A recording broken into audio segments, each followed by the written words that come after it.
Hello everyone, सभी को नमस्कार। हम कर रहे थे 10th क्लास का 6th chapter life processes.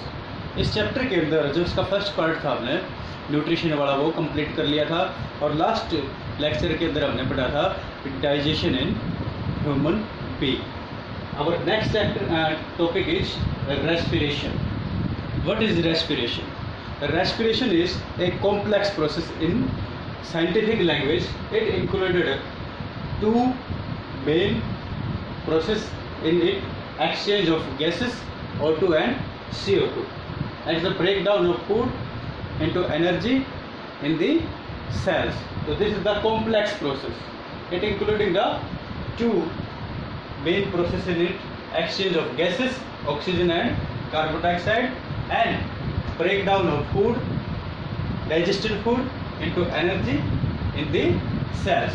Last topic पे हमने जब देखा था कि इन case of digestion, after the digestion the nutrients absorbed by the villi in the small intestine, then these nutrients in the form of amino acids and the carbohydrate digested in form of glucose that move inside the blood through blood capillaries present in the villi. Towards here, now the energy is released in case of cells by the process of respiration. तो digestion में क्या था, जो food material था वो digest होके villi के अंदर स्मॉल इंटेस्टाइन में एब्जॉर्ब होने के बाद वो ब्लड में चला जाता और ब्लड से किस में पहुंच जाता था? एवरी सेल्स और टिश्यूज ऑफ फूडिंग। अब यहाँ पर जो ग्लूकोज है या डाइजेस्टेड फूड मटेरियल है, that stored in the cells और टिश्यूज में स्टोर होगा। In case of the respiration process, respiration में क्या होगा? Exchange of gases takes place in the lungs. Oxygen हम इनटेक करेंगे, कार्बन डाइऑक्साइड को एक्सहेल कर देंगे, रिलीज कर देंगे। तो here this oxygen reaches to the blood and moves to the every cells and the tissues where the digested food material is stored in the form of glucose की form में stored. So this glucose is break down by this oxygen into the carbon dioxide and water, and energy is released. So this process takes place in the cells.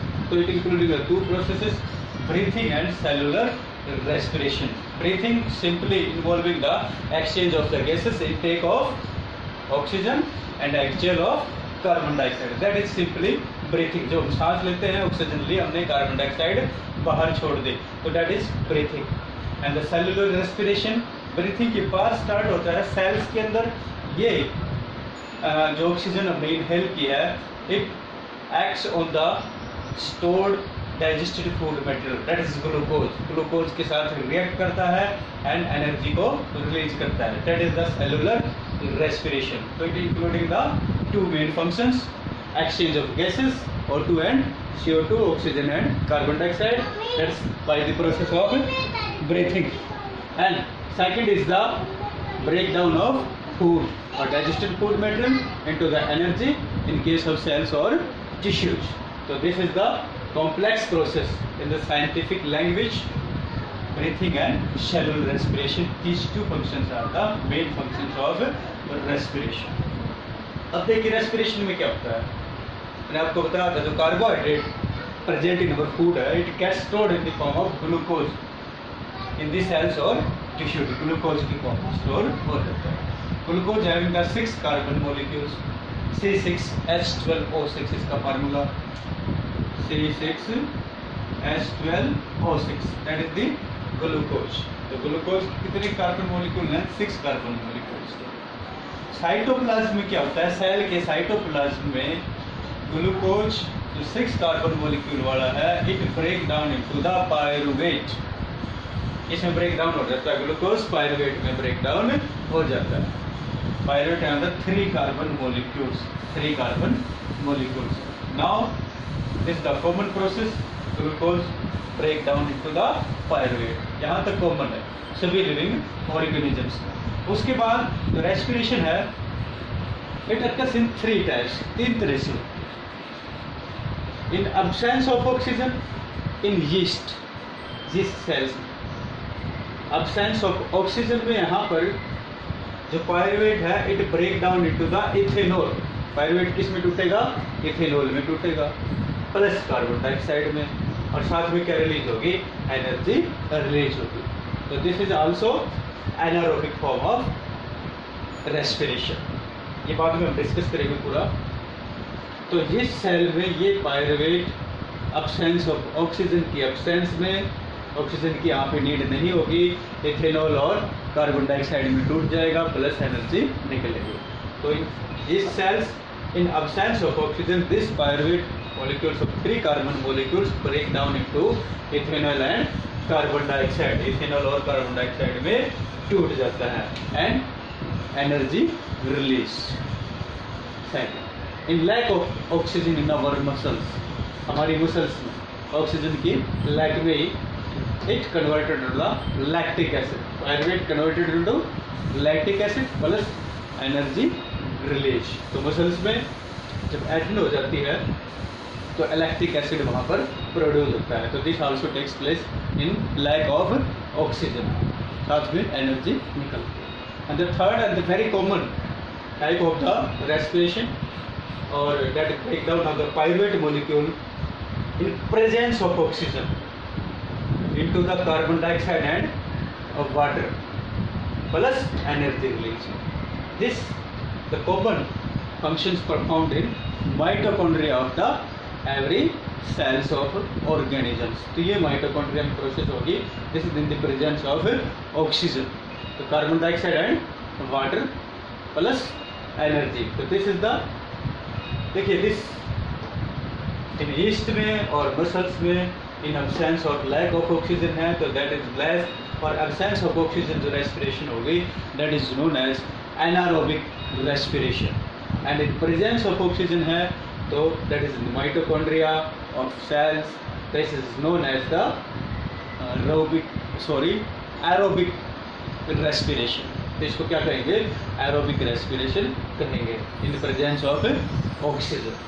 तो this the 3 main types, and the pyruvate molecules break down to give the energy.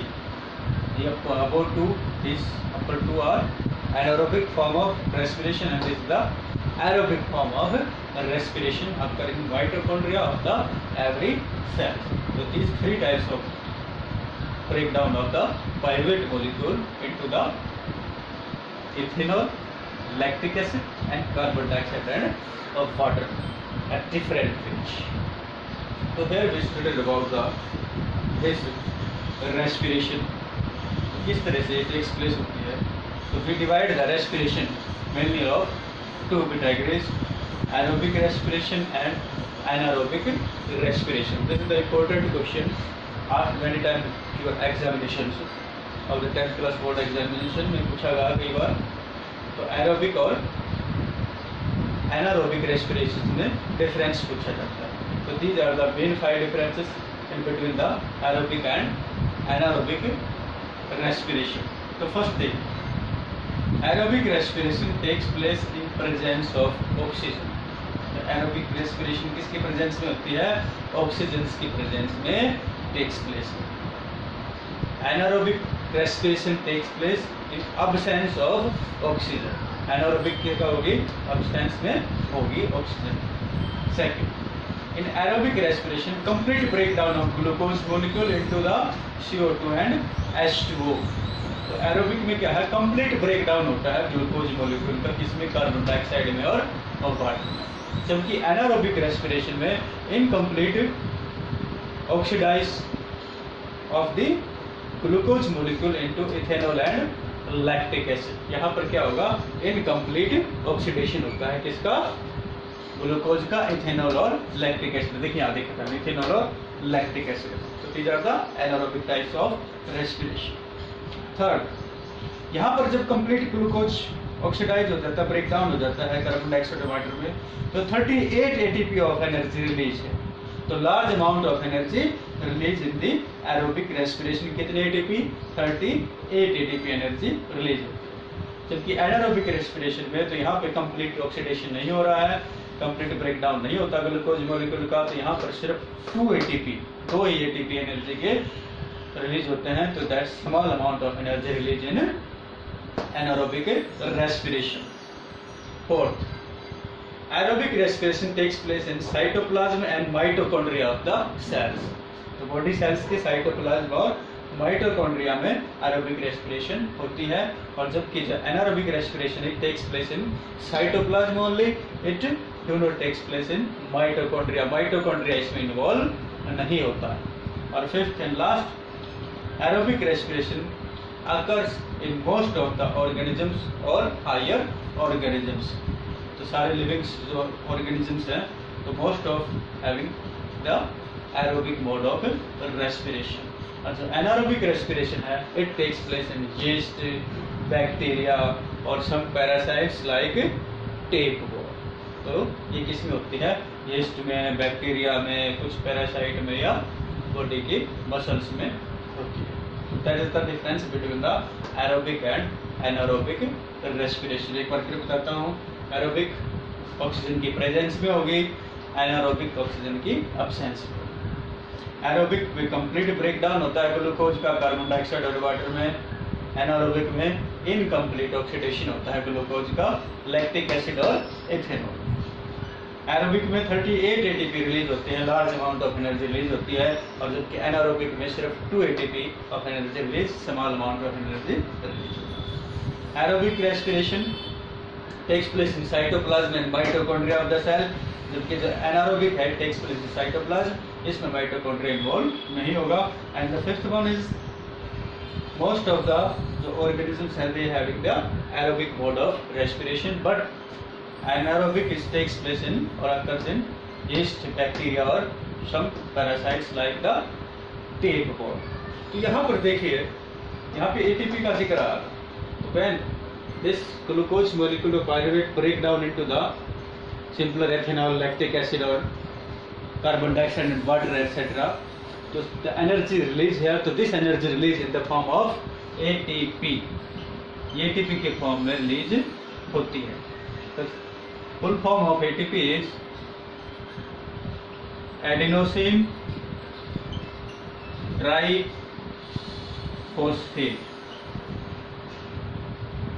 This is full form, adenosine triphosphate। तो ATP के form में ये release होती है। तो this is about the respiration process. उसके बाद हम स्टडी करेंगे how the respiration takes place in human being. तो वो हमारा नेक्स्ट टॉपिक होगा। तो तब तक आप इसको याद कर लेना, वीडियो को लाइक और शेयर करना, और जिसने भी चैनल को सब्सक्राइब नहीं किया है प्लीज वो चैनल को सब्सक्राइब करना। Thank you.